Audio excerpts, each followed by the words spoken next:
Mari kita lihat bersama poin-poin utama yang dirangkum oleh tim Litbang CNN Indonesia. Yang pertama adalah waktu istirahat dan juga cuti. Ini terkait dalam pasal 79 ayat 2 huruf B yang mengatur bahwa istirahat mingguan pekerja ini menjadi 1 hari dalam waktu 6 hari kerja begitu. Nah, ini artinya aturan 5 hari kerja ini dihapus dalam undang-undang ini, dan hak cuti juga berpotensi hilang seperti cuti haid dan juga melahirkan bagi perempuan karena hak upah pekerja atas cuti hilang. Dan selanjutnya ini adalah upah. Ini adalah salah satu yang krusial begitu, diatur dalam pasal 88B.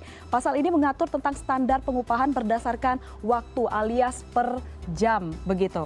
Dan berdasarkan pasal ini pengupahan diterapkan berdasarkan satuan waktu dan juga satuan hasil. Karena itu tidak sedikit yang menganggap bahwa skema pengupahan ini akan menjadi dasar bagi perusahaan untuk memberlakukan penghitungan upah per jam.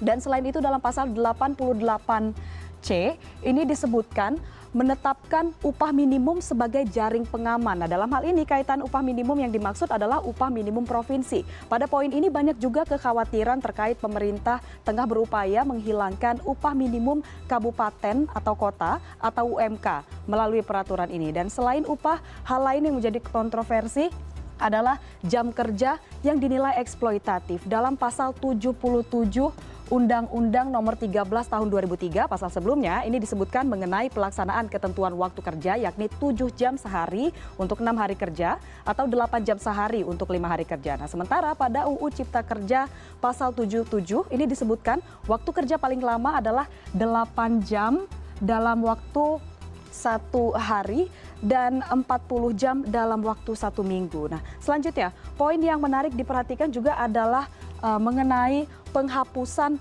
pasal 59 Undang-Undang Ketenagakerjaan yang mengatur tentang syarat pekerja waktu tertentu atau biasa dikenal dengan istilah pekerja kontrak. Dengan dihapuskannya pasal ini dalam Undang-Undang Cipta Kerja, maka tidak ada batasan aturan sampai kapan seseorang pekerja ini bisa dikontrak, dan akibatnya bisa saja pekerja kontrak tersebut menjadi pekerja kontrak seumur hidup. Nah, kita lihat poin selanjutnya adalah terkait tenaga kerja asing. Ini yang salah satu yang paling ditentang oleh serikat pekerja, yaitu pasal 42 yang mengatur tentang kemudahan para pekerja asing. Nah, dalam pasal tersebut disebutkan bahwa setiap pemberi kerja ini hanya diwajibkan membeli atau memiliki pengesahan rencana penggunaan TKA dari pemerintah pusat. Nah, ini berbeda dengan sebelumnya. Jika ini disahkan, maka tenaga kerja asing sudah tidak diharuskan lagi untuk mendapatkan izin tertulis dari menteri atau pejabat yang ditunjuk. Kemudian pernyataan atau pertanyaannya adalah ini siapa yang lantas bisa dimintai pertanggungjawaban atas kualitas dari para tenaga kerja asing ini. Dan selanjutnya uang penghargaan masa kerja. Nah, ini diatur selama ini masa kerja 24 tahun ini dihapus. Nah, Undang-Undang Cipta Kerja menghapus poin H dalam pasal 156 ayat 3 terkait uang penghargaan bagi pekerja atau buruh yang memiliki masa kerja 24 tahun atau lebih begitu. Nah, di mana seharusnya pekerja menerima uang penghargaan sebanyak 10 bulan gaji, dan tidak berhenti sampai di situ.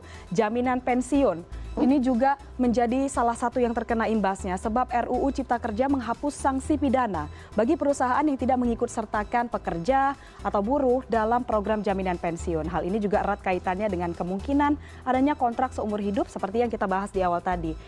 Dan yang terakhir adalah terkait pesangon. Ini dalam Undang-Undang Cipta Kerja ini nilai pesangon dikurangi dari 32 bulan upah menjadi 25 bulan upah dengan rincian 19 bulan dibayarkan oleh pengusaha dan 6 bulan dibayar oleh BPJS Ketenagakerjaan. Lalu dari mana BPJS Ketenagakerjaan ini mendapatkan dana untuk membayar pesangon? Dan inilah dia 8 poin yang menjadi kontroversi terkait Undang-Undang Cipta Kerja ini.